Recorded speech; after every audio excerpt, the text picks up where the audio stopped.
نام آپ کا عبداللہ ابو سہیل کنیت، والد کا نام سہیل اور والدہ کا نام فاختہ بنت عامر تھا۔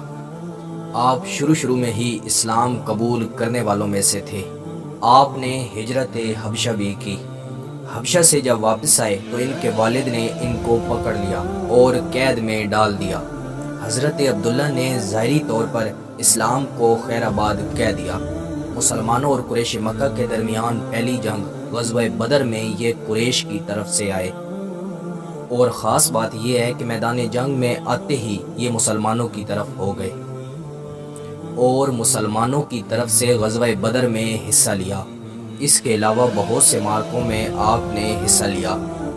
فتح مکہ کے موقع پر آپ نے اپنے والد کے لیے امان طلب کی تو ہمارے پیارے پیغمبر محسن انسانیت حضرت محمد صلی اللہ علیہ وسلم نے امان دے دی اور فرمایا سہیل بن عمر کو کوئی نگاہ حقارت سے نہ دیکھے۔ پھر آپ رضی اللہ تعالی عنہ نے یہ بشارت اپنے والد کو سنائی۔ حضرت عبداللہ بن سہیل رضی اللہ تعالی عنہ تقریباً 38 برس کی عمر میں 12 ہجری میں جنگ یمامہ میں شہید ہوئے۔ آپ کے بھائی ابو جندل بن سہیل تھے اور انہوں نے بھی اسلام قبول کیا، اور آنے والی ویڈیوز میں ہم ان کو بھی تفصیل سے ڈسکس کریں گے۔